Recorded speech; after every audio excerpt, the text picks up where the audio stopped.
The massive alien ship appeared above Earth without warning. It was bigger than any city humans had ever built. The ship blocked out the sun over half of North America, casting a shadow that made millions of people look up in fear and wonder. Dr. Elena Vasquez stood in the emergency meeting room deep beneath the Pentagon. Around her, world leaders spoke in hushed, worried voices. The phone calls had started 3 hours ago. Every space agency, every military radar system, every amateur astronomer with a telescope had seen the same thing. Something impossible had arrived in Earth's orbit. "Ma'am, we're getting a transmission," said Lieutenant Jackson, his hands shaking as he worked the radio controls. It's in English. Perfect English." Elena nodded. She had been waiting for this day her entire career. As Earth's chief, expert on the search for alien life, she had always known that first contact might not be friendly. The universe was a big place, and humans were very small. The voice that came through the speakers was cold and strange. It sounded like wind blowing through crystal caves. "People of Earth, I am Admiral Thexara of the Galactic Hegemony Council. You will send representatives to my ship immediately. You have 1 hour." President Martinez looked around the room. "What do we do?" Elena picked up her briefcase. "We go. But first, we activate Prometheus." The president's face went pale. "Are you sure?" "Sir, we always knew this day might come. We've been preparing for 50 years. Elena looked at the faces around her. These were good people, smart people, but they didn't understand what was really at stake. "Trust me. Send the activation codes." 1 hour later, Elena found herself standing in a room that looked like it was made of living light. The walls shifted and moved like water, showing images of distant stars and planets. At the center of the room stood the most alien thing she had ever seen. Admiral Thexara looked like a walking crystal sculpture. Its body was clear and sharp, with light moving through it in strange patterns. When it spoke, the sound came from everywhere at once. "Human," it said, and Elena could hear the disgust in its voice. "I am here to deliver the terms of your surrender." Elena kept her face calm, even though her heart was beating fast. "Surrender? We haven't fought a war." The crystal alien made a sound like breaking glass. Elena realized it was laughing. "War? You think you could fight us? Human, your species has barely left its home planet. We have ruled the galaxy for 10,000 years.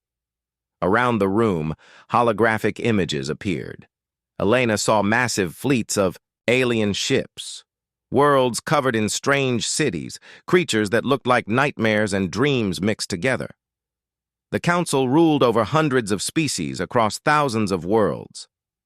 "This is how it works," Admiral Thexara continued. "A new species develops space travel. We arrive. We explain the rules. The species joins the Council as a servant race. Everyone lives. Everyone works. Everyone serves the greater good." "And if we refuse?" Elena asked. More images appeared. Elena saw dead worlds. Planets turned to glass. Moons cracked in half. "Then we remove the problem," the Admiral said simply. Elena nodded slowly. "I see. And what exactly are you asking for?" 60% of your population will be relocated to work. Colonies throughout the galaxy. Your strongest and smartest will serve in our mines and factories. The rest will remain on Earth to produce food and materials for the Council. Every year, you will provide tribute of half your planet's resources. Council overseers will ensure compliance. The alien paused, letting the words sink in. "In return, we will not destroy your world. Your species will continue to exist, serving a purpose greater than your small minds can understand."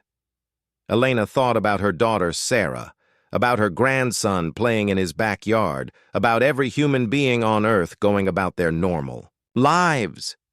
They had no idea that in this moment their entire future was being decided. "That's quite an offer," Elena said carefully. It is not an offer. It is reality. Every species we have encountered has eventually understood this. Some accept immediately. Others resist for a time, but they all kneel in the end. Admiral Thexara moved closer, its crystal body reflecting the lights around them. Your weapons are primitive. Your technology is laughable. Your military could not even reach this ship, much less damage it. You have no choice but to accept.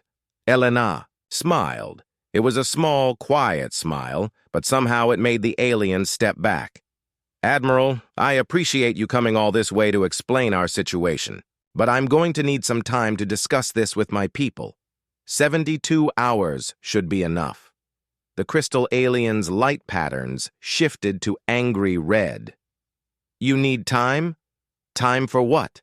To accept the inevitable? Time to make sure we understand. All the details. This is a big decision. Surely a civilization as wise as yours can understand that. For a long moment, Admiral Thexara stared at Elena. She stared back, keeping her face calm and her voice steady. Finally, the alien spoke. 72 hours. No more. When that time ends, you will give me your answer. Choose wisely, human. This is the only mercy you will receive. Elena was transported back to Earth in a small alien craft. As soon as she reached the Pentagon, she ran to the communications center. Has Prometheus been activated? She asked. General Harrison Park nodded. All systems are online. The signal went out 20 minutes ago. Elena felt some of the tension leave her shoulders. Around the world, in secret facilities hidden beneath oceans and mountains, the real defenders of Earth were waking up. For 50 years, humanity had been preparing for this exact moment, not because they were paranoid, but because they were smart. What did you tell them? President Martinez asked. I bought us time. 72 hours. Is that enough? Elena looked out the window at the massive alien ship hanging in the sky like a dark cloud. People were gathered in the streets, pointing and taking pictures. They thought they were seeing history. They had no idea they were seeing the beginning of the greatest test humanity had ever faced. It will have to be, Elena said. General, how long until all systems are fully operational? 18 hours for basic deployment. 48 for full combat readiness. Elena nodded. Then we have time. The Admiral thinks we're going to spend 3 days crying and begging. Instead, we're going to show them what humans do when someone tries to make us kneel. She turned to face the room full of world leaders and military officers. Ladies and gentlemen, for the past 50 years, we have been preparing for the possibility that we might not be alone in the universe. Today, we learned we were right to prepare. In 72 hours, we're going to give the Galactic Council an answer they will never forget. Outside, the alien ship continued to cast its shadow over Earth. But deep beneath the ground, in facilities that had never appeared on any map, humanity was preparing to cast a shadow of its own across the stars. The Council had ruled the galaxy by making species kneel. They were about to learn that some species preferred to stand, even if it meant standing alone against the entire universe. 18 hours after Elena's return from the alien ship, the first phase of humanity's hidden defense network came online. In the deep ocean trenches of the Pacific, massive fusion reactors that had been disguised as underwater research stations began powering up. The energy they produced was beyond anything the surface world had ever imagined. General Harrison Park stood in the command center of Facility Omega, a base that officially did not exist. It was buried 3 miles beneath the Rocky Mountains, carved out of solid rock over 20 years of secret construction. Around him, hundreds of technicians worked at stations monitoring systems across the solar system. Status report, Harrison said into his headset. Antimatter production facilities are at 60% capacity, came the reply from Commander Singh at the Luna base. We'll have full stockpiles within 36 hours. Harrison nodded. For decades, the public had believed That humanity's space program was about exploration and science. They were half right. It was about science, but not the kind that got published in journals. Every Mars mission had carried secret cargo. Every asteroid mining operation had served dual purposes. Every space station had hidden weapons systems. "General, we're getting movement from the alien ship," reported Lieutenant Chen from the tracking station. "They've launched several smaller craft. Looks like they're scanning our defense systems." Harrison smiled grimly. "Let them scan. They're only seeing what we want them to see." The Council's scout ships were indeed scanning Earth's defenses, and what they found was exactly what they expected. Primitive nuclear weapons, basic radar systems, simple chemical rockets that could barely reach orbit. The humans had some satellites and a few small space stations, but nothing that could threaten a Council warship. What the scouts didn't detect were the gravitational anomaly generators hidden beneath every major city. They couldn't see the quantum communication arrays that allowed instant contact across the solar system. Their sensors completely missed the antimatter storage facilities disguised as water treatment plants. Most importantly, they had no idea that humanity had been watching them for years. "Sir," said Dr. Sarah Kim from the Intelligence Division, "the deep space telescopes have been tracking Council ship movements for the past 3 years. We know the location of their main fleet, their supply lines, and their home worlds." Harrison turned to face the massive display screen that dominated the command center. It showed a 3-dimensional map of local space, with red dots marking every known Council position. There were hundreds of them. "And our response platforms?" Dr. Kim smiled. "All in position and ready for activation. The Council has no idea what they're really dealing with. For 50 years, humanity had been launching what appeared to be deep space research probes. The scientific community celebrated each launch as humanity reached further into the galaxy, seeking knowledge and understanding. The probes had indeed made incredible discoveries about distant stars and planets. They had also positioned themselves in the home systems of every Council species, carrying payloads that could crack planets in half. "Sir, we have a priority communication. From Mars Command," announced the communications officer. The screen changed to show Colonel Maria Santos, commander of humanity's hidden fortress on the Red Planet. Behind her, Harrison could see the vast underground complex that had been built beneath the public research domes. "General, our railgun arrays are fully operational. We have clear firing solutions on all Council ships within range. The asteroid belt kinetic bombardment system is also ready for deployment." Harrison nodded. The asteroid belt had been humanity's greatest deception. While the world celebrated asteroid mining as the key to unlimited resources, military engineers had been turning every large space rock into a guided missile. Millions of tons of metal and ice, all equipped with small thruster systems and basic guidance computers. Each one could be accelerated to incredible speeds and directed at any target in the solar system. "Dr. Vasquez is requesting an update for her next meeting with the Council," Harrison said. "What's our current status?" The tactical officer brought up a new display. "All primary systems are online. Defensive networks are at full readiness. Offensive capabilities are at 85% and climbing. The quantum entanglement communication grid is functioning perfectly. The Council cannot intercept or jam our communications." Harrison studied the display. Humanity had learned early that if they were ever going to survive contact with a hostile alien civilization, they would need advantages that couldn't be overcome by superior numbers or technology. So they had focused on stealth, speed, and mutual destruction. "What about Project Damocles?" Dr. Kim's expression became serious. "All platforms are in position and armed. We have confirmed weapon signatures on 12 Council home worlds and 47 major military installations. If we activate Damocles, we can eliminate their entire civilization within minutes." Harrison felt the weight of that responsibility. In his hands was the power to commit genocide on a galactic scale. It was not a power he wanted, but it was a power that might be necessary.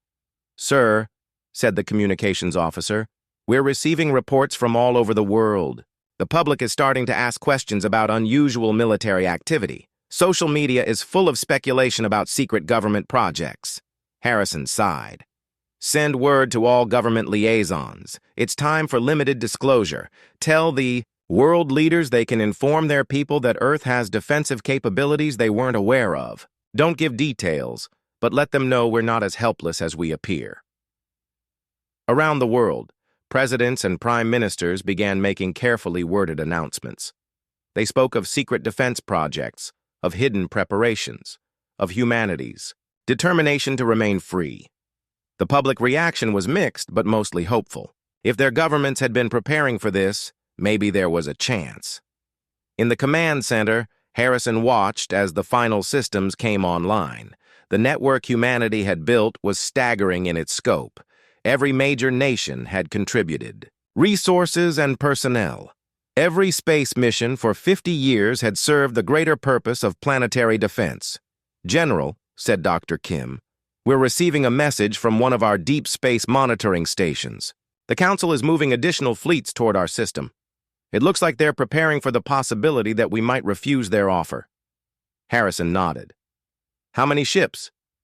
"Current count is over 3,000 vessels of various sizes. It's the largest military force we've ever detected in Council space." Around the command center, officers and technicians continued their work, but Harrison could sense the tension in the air. 3,000 ships against one planet seemed like impossible odds. But humanity had never been about fighting fair. They were about fighting smart. "Sir, Dr. Vasquez is ready for her return trip to the Council ship. She's requesting final authorization for Phase 2 disclosure." Harrison looked at the tactical display one more time. Hundreds of defensive platforms, thousands of kinetic weapons, and enough antimatter to level continents. Most importantly, weapons positioned to threaten the Council's home worlds. It was time to show their hand. "Tell Dr. Vasquez she is authorized to reveal our true capabilities. It's time the Council learned what happens when you threaten a species that refuses to kneel." As Elena prepared for her second meeting with Admiral Thexera, she carried with her a small device that would change everything. With the push of a button, she could show the Council exactly what humanity had been building in the dark. The question was whether the aliens would be smart enough to back down or arrogant enough to test humanity's resolve. The galaxy was about to learn that Earth's children had grown up to be very dangerous indeed. Elena stepped onto the Council ship for the second time, but everything had changed. This time, she was not just a scientist hoping to avoid disaster. She was humanity's representative, and she carried the power to reshape the galaxy. Admiral Thexera waited in the same crystal chamber, but now it was filled with other alien beings. Elena saw creatures that looked like walking plants, beings made of flowing metal and things that hurt to look at directly. All of them were members of the Galactic Council, and all of them expected to hear Earth's surrender. "Human," Admiral Thexera said, its crystalline voice echoing through the chamber. "You have had your time to consider. What is your answer?" Elena walked to the center of the room, her footsteps echoing in the silence.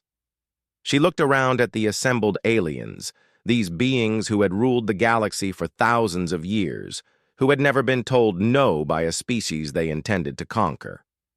"Admiral, distinguished members of the Council," Elena began, her voice calm and clear, "humanity has considered your generous offer very carefully.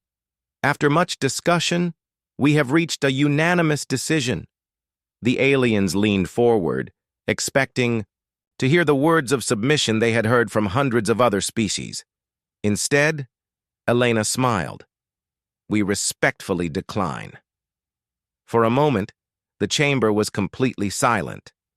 Then Admiral Thexera's crystal body flashed with angry red light. "You decline? You foolish creature, do you not understand your situation? We have the power to destroy your world." "Yes," Elena said simply, "and we have the power to destroy yours." The chamber erupted in sounds that Elena's mind could barely process. Alien voices, mechanical screeches, and harmonics that made her teeth ache. Admiral Thexera stepped forward, its form blazing with fury. Impossible! Your species has barely developed interplanetary travel. You have no weapons that could threaten us. Elena reached into her pocket and pulled out a small device, no bigger than a phone. Admiral, I'd like to show you something. Shus pressed a button, and every display screen in the chamber came to life. The first image showed the Velthari homeworld, Admiral Thexara's crystal paradise. Beautiful spires of living crystal reached toward the sky, and crystal beings moved through, cities that sparkled like jewels. But the image was marked with dozens of red targeting symbols. The second screen showed the Korth manufacturing world, where massive insectoid beings built the Council's warships. The factories and orbital platforms were all highlighted with weapon locks. Screen after screen displayed the same thing. Every Council home world, every major military base, every critical infrastructure facility, all marked with the unmistakable signature of human weapons systems. Admiral Thexara stared at the screens, its light pattern shifting between confusion and horror. This is impossible. Our sensors would have detected any weapons platforms in our systems. Elena smiled again. Your sensors detected exactly what we wanted them to detect. For the past 3 years, you've been looking at what appeared to be harmless scientific research probes, deep space telescopes, communication relays, atmospheric analyzers, all perfectly innocent. She pressed another button, and the screens changed to show the internal structure of the research probes. Hidden within each one was enough antimatter to sterilize a continent. We call it Project Damocles. Elena continued. 12 homeworlds, 47 military installations, all with multiple weapons targeting critical points. If Earth dies, Admiral, your entire civilization dies with it. The chamber fell silent again, but this time the silence was filled with fear. The Council members who had ruled the galaxy through superior firepower suddenly found themselves facing a species that had outmaneuvered them completely. A new voice spoke from across the chamber. It belonged to a creature that looked like a living shadow. This is a bluff. No species would be capable of such planning, such deception. Elena pressed another button on her device, and the screens showed live footage from inside Council space. Human stealth ships, invisible to Council sensors, moved freely through their territory. The ships were small, fast, and carried crews of volunteers who had accepted that they might never return home. Commander Sarah Chen, please introduce yourself, Elena said. One of the screens changed to show the bridge of a human stealth ship. A young woman in a military uniform looked directly at the Council members. Distinguished members of the Council, Sarah said, her voice coming through clearly, despite being transmitted across dozens of light years. I'm Commander Chen of the Terran stealth destroyer Indomitable. We're currently positioned 2 million kilometers from your primary fleet. Staging area. We have weapons lock on your command ship. Admiral Thexara's crystal form flickered. How is this possible? Our technology is thousands of years ahead of yours. Elena walked closer to the alien leader. Your technology is impressive, Admiral, but it's designed to fight other Council species. You've been fighting the same wars with the same tactics for so long that you've forgotten how to adapt. We've had 50 years to study your methods and design countermeasures. She gestured to the screens around them. Every species you conquered wanted to live more than they wanted to be free. That's what made them easy to control. We're different. We're the product of a world that tried to kill us for millions of years. Ice ages, volcanic eruptions, asteroid impacts, plagues, wars. We learned that sometimes the only way to survive is to be willing to die. Admiral Thexara stepped back, its form now flickering between colors rapidly. You're threatening mutual annihilation. Your own species would die as well. Yes, Elena said simply. Every human alive today understands that. We took a vote. It was unanimous. This was the truth that no Council member could understand. Humanity had literally voted on whether they would rather die free or live as slaves. Every nation, every person old enough to vote had been asked the same question. The result had been overwhelming. Death before slavery. "You're insane," whispered the shadow being. Elena shrugged. "Probably. But we're also prepared." Commander Chen's voice came through. The speakers again. "Admiral, we're detecting movement from your fleet. Please advise your commanders that any hostile action will result in immediate retaliation. We have kinetic weapons targeted at your ships, and we are authorized to use them." The screens changed again, showing the asteroid belt around Earth's sun. What the Council had thought was primitive mining operations was revealed to be the largest weapons platform ever constructed. Millions of asteroids, all equipped with guidance systems and thruster arrays, all ready to be launched at any target. In the galaxy. "This is madness," Admiral Thexara said, but its voice now carried uncertainty instead of anger. Elena nodded. "Yes, it is, but it's our madness, on our terms. You came here expecting to find another species ready to kneel. Instead, you found a species ready to take the entire galaxy down with them rather than surrender their freedom." She looked around at the assembled council members. "So, here's our counter-offer, Admiral. You leave our system immediately and never return. In exchange, we won't activate Damocles and end your civilization. We'll even recall our stealth ships and put our weapons on standby." The chamber was silent for a long time. Elena could see the council members communicating with each other through methods she couldn't understand. Lights flashed, sounds echoed, and the air itself seemed to vibrate with alien conversations. Finally, Admiral Thexara spoke. "You would truly destroy everything, rather than accept our rule."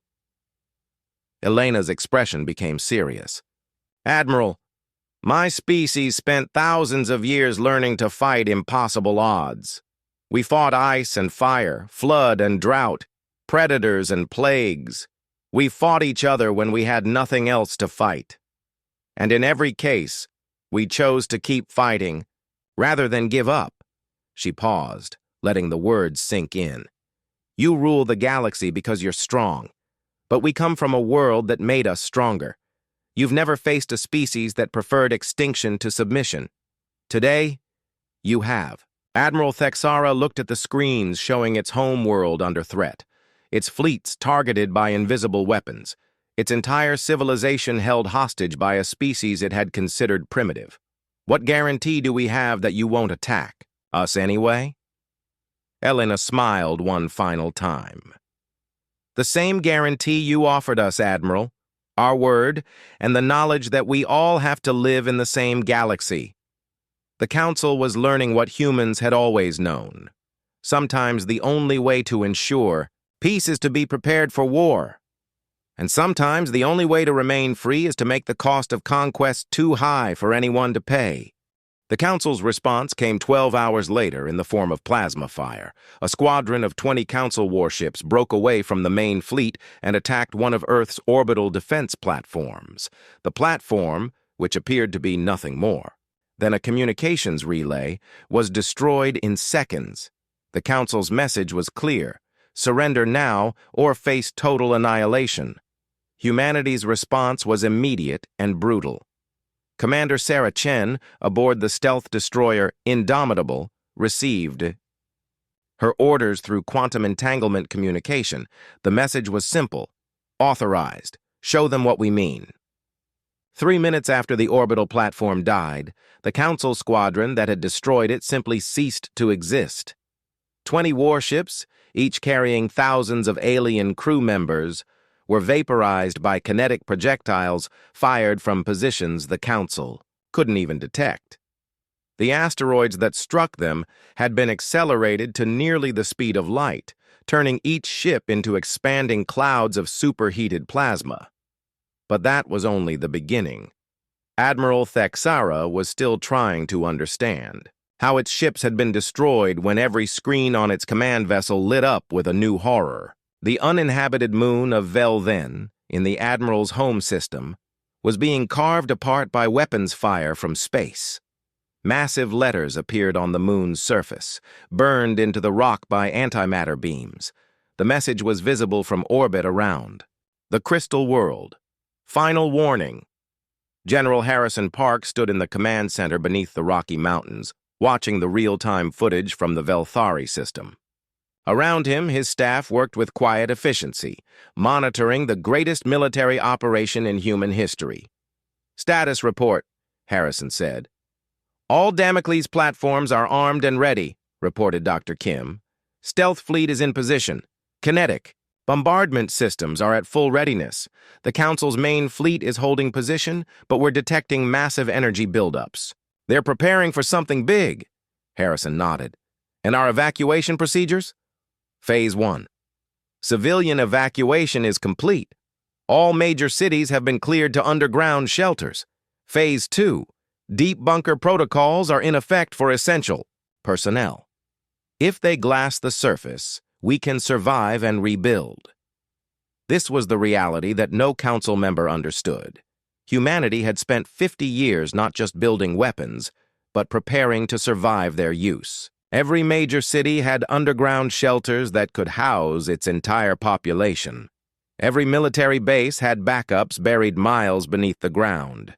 Even if the Council turned Earth's surface into molten glass, humanity would survive to fight back. Elena stood in the communication center, preparing for what might be her final message to the Council. Around her, technicians monitored communication links to every human outpost in the solar system. Mars base was ready. Luna Command was armed. The asteroid mining platforms had revealed their true purpose as weapons platforms. "Dr. Vasquez," said the communication officer, "we're receiving a transmission from the Council fleet. Admiral Thexara wants to speak with you." Elena nodded. "Put it through."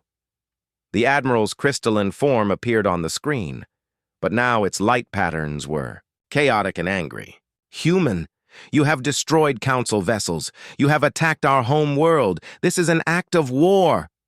Elena kept her voice calm. "Admiral, you attacked our orbital platform first. We simply responded in kind. The difference is, our response was proportional and precise. We could have destroyed your entire fleet, but we chose to eliminate only the ships that had fired on us. You dare threaten the Council? We have ruled the galaxy for 10,000 years. And you've done it by bullying species that were afraid to fight back," Elena replied. "Admiral, I want you to understand something. Every human alive today knows that this conversation might be happening. We've been preparing our entire population for the possibility that we might have to fight for our survival." The screen changed to show images from Earth. Instead of panic and chaos, the planet showed calm determination. Cities had been evacuated in orderly fashion. Families were gathered in shelters, but they weren't crying or begging for mercy. They were waiting, ready to support their defenders no matter what the cost. This is what a species looks like when it refuses to kneel, Elena continued. We're not hiding in fear. We're not begging for mercy. We're ready to fight, and we're ready to die if necessary. Admiral Thexara's form flickered. Your population supports this madness? Elena smiled grimly. Admiral, let me tell you about human history. 300 years ago, a small group of humans faced the most powerful empire on Earth. They were outnumbered, outgunned, and had no hope of victory. But they decided that freedom was worth dying for. They fought, and they won. The screen showed images from human history. The faces of people who had chosen death over slavery, who had fought impossible odds, who had preferred to die standing, rather than live kneeling. 200 years ago, humans in a city called Stalingrad faced an enemy that controlled most of their continent. They could have surrendered. Instead, they fought for every building, every room, every inch of ground. They won. More images flashed across the screen. Thermopylae, where 300 Spartans held back an empire. The Alamo, where defenders chose death over surrender. Warsaw, where people fought with nothing but courage against overwhelming odds. This is who we are, Admiral. This is what we do. We don't surrender. We don't kneel. We fight until we win. Or we die trying. Admiral Thexara was quiet for a long moment. When it spoke again, its voice was different, uncertain. No species has ever challenged the Council like this. No species has ever had to, Elena replied. Every other species you encountered wanted to live more than they wanted to be free. We're different. We're the children of a world that taught us that sometimes survival requires sacrifice. In the background, she could hear other alien voices. Council members arguing among themselves. The words were translated by the computer systems. They're insane. No species is this prepared for mutual destruction. How could we have missed this level of military development? Their entire civilization is built around warfare. Elena smiled at that last comment. Admiral, we're not built around warfare. We're built around freedom. But we learned long ago that freedom has a price, and sometimes that price is everything. The transmission was interrupted by alarms from both the human and Council command centers. Something was happening in space.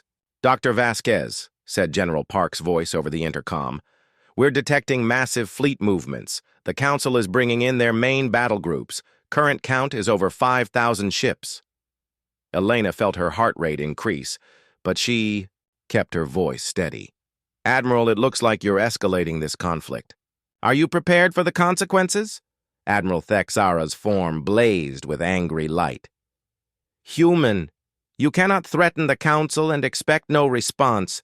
You have forced our hand. Elena nodded sadly. Then you've made your choice. General Park, please activate Phase 3. Across the galaxy, human weapons systems that had been dormant for years suddenly came online. The research probes in Council space revealed their true nature as planet-killing weapons. Stealth ships that had been hiding in asteroid fields and gas-giant atmospheres powered up their weapon systems. The asteroid belt around Earth began moving, millions of rocks redirecting toward calculated impact points throughout the galaxy. Admiral, Elena said, you now have approximately 6 hours before our weapons reach your homeworlds. I strongly suggest you reconsider your position. Admiral Thexara stared at the tactical displays, showing the approaching doom of its entire civilization. You would truly destroy everything? Elena's expression was sad, but determined. Admiral, you came to our world and told us to kneel or die.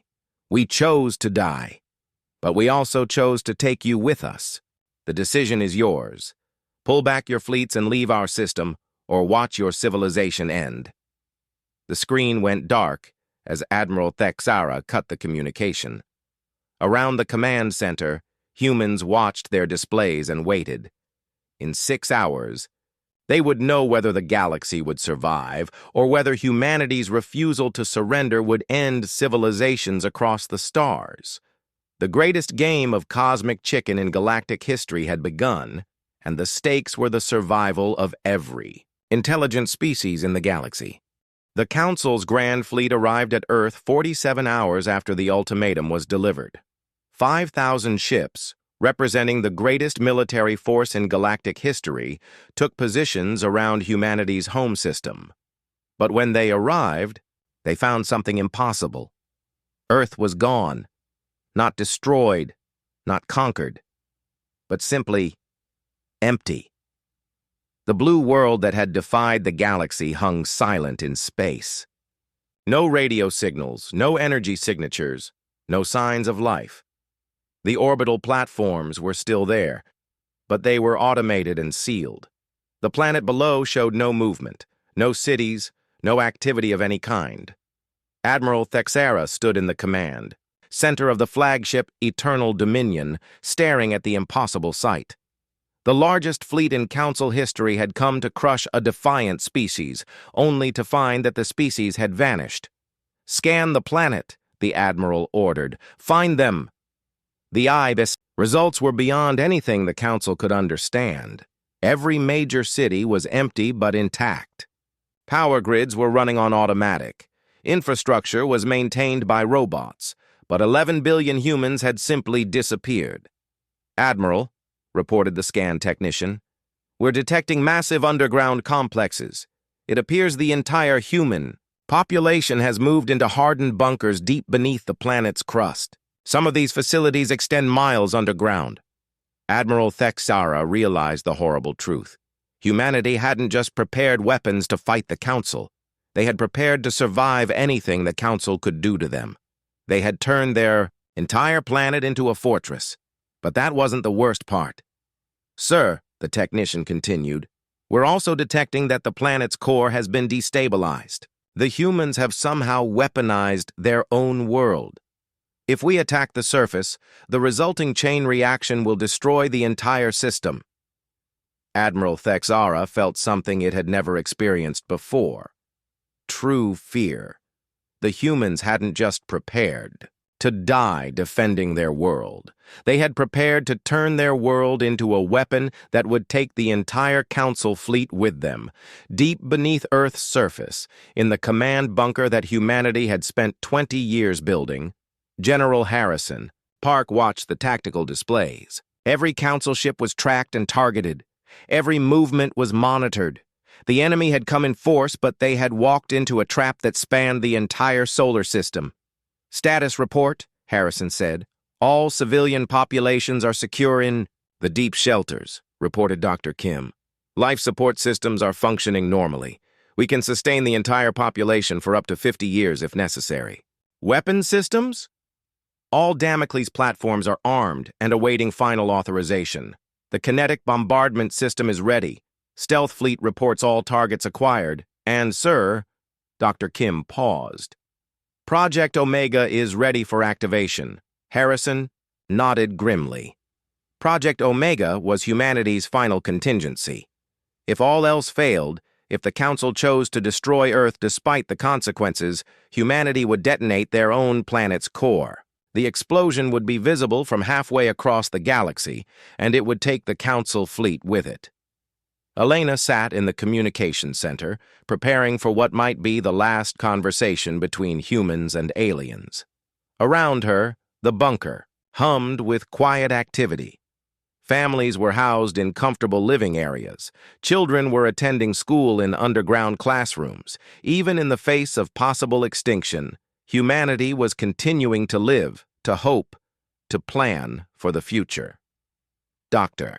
Vasquez, said the communication officer, Admiral Thexara is requesting to speak with you. Elena took a deep breath. Put it through.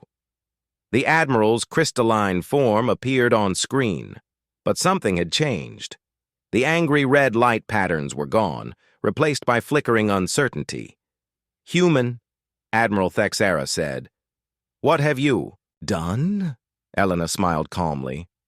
We've prepared for every possibility, Admiral. We told you that we preferred death to slavery. We meant it. Your planet, your entire world is a weapon. Yes, Elena said simply. We learned long ago that if someone is determined to destroy you, the best deterrent is to make sure they destroy themselves in the process. Admiral Thexara was silent for a long moment. Around it, Elena could see other council members, their alien forms showing signs of distress and confusion. No species has ever done this, the Admiral finally said. Elena nodded. No species has ever had to. Admiral, every other race you conquered wanted to live. They chose survival over freedom because they believed survival was more important. We disagree. She gestured to screens showing the underground cities where humanity waited. We've moved our entire civilization underground, not because we're afraid, but because we're prepared. If you destroy our surface, we'll rebuild it. If you attack our planet, we'll take you with us. If you leave us alone, we'll do the same for you. This is madness, whispered one of the council members, a being that looked like living shadow. Elena turned to address the entire council. Is it madness to refuse slavery? Is it madness to choose freedom even if it costs everything? Your species have ruled the galaxy for thousands of years because you never met anyone willing to pay the full price for independence. Today, you have. Admiral Thexara's form flickered between colors rapidly. You would truly detonate your own world rather than submit? Admiral, we took a vote. Every human being on this planet participated. The question was simple: death as free beings or life as slaves? The vote was unanimous. Elena paused, letting that sink in. 11 billion people, Admiral.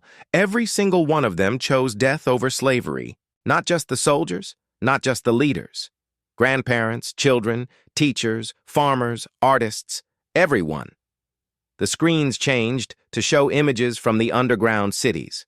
Families eating together, children playing games, people going about their lives with calm determination. They weren't cowering in fear. They were living with purpose, knowing that their defiance might cost them everything, but believing it was worth the price. This is what a species looks like when it refuses to kneel, Elena continued. We're not afraid of death, Admiral. We're afraid of living as something less than what we are. For 47 hours, the standoff continued. The Council fleet maintained position around Earth, but they didn't attack. They couldn't attack. Any assault on the planet would trigger humanity's ultimate weapon, destroying both species in a burst of nuclear fire that would be seen across the galaxy. Admiral Thexara spent those hours in communication with the Council, leadership across the galaxy. Debates raged on distant worlds as the most powerful civilization in galactic history tried to decide what to do about a species that simply would not submit. Finally, the Admiral made the call that would change everything. Human, Admiral Thexara said, its voice carrying a tone Elena had never heard before. The Council has reached a decision. Elena waited, her heart beating fast, but her expression calm. We are withdrawing our forces from your system. Humanity will be granted full independence and sovereignty over its territory. We will not return. Elena felt a wave of relief wash over her, but she kept her voice steady. And in return? In return, you will recall your weapons from our territory and agree to non-interference in Council affairs. Elena nodded. Agreed. But Admiral, understand this. We're recalling our weapons, but we're not dismantling them. If the Council ever changes its mind about leaving us alone, we'll be ready. Admiral Thexara's form flickered one last time. Human, the Council has learned something today that we had forgotten in 10,000 years of rule. Some things cannot be conquered, only destroyed. Your species has reminded us that freedom is one of those things. Elena smiled. Admiral, I hope your species remembers that lesson. The galaxy is big enough for all of us, but only if we all remain free. The transmission ended, and within hours, the Council fleet began its withdrawal from human space. One by one, the massive alien ships turned away from Earth and headed back to their distant worlds. The greatest threat humanity had ever faced was leaving, not because they had been defeated in battle, but because they had finally encountered a species that could not be conquered. 6 months later, the Galactic Council issued a decree that would become law throughout the galaxy. The Sol system is hereby declared a restricted zone. Humanity is to be left undisturbed. Any species or individual who violates human territory does so without Council protection or support. But in the deep bunkers beneath Earth, humanity continued to prepare. They had won their freedom not through superior technology or overwhelming force, but through absolute determination and the willingness to sacrifice everything for what they believed in. General Harrison Park stood in the command center, watching as the last Council ships disappeared from their sensors. Around him, his staff began the process of standing down from maximum alert, but they didn't disarm. Humanity had learned that freedom was not something you won once and kept forever. It was something you had to be ready to defend every day. Sir, said Dr. Kim, all systems are remaining on standby. The deep bunkers are being converted to permanent secondary cities. The weapon platforms are being maintained but placed in defensive mode. Harrison nodded. Good. And the colonization ships? Ready for launch. If humanity is going to remain free, we need to spread beyond Earth. The galaxy is vast, and there's room for free humans among the stars. Elena emerged from the communication center and joined Harrison at the tactical display. The children are already asking when.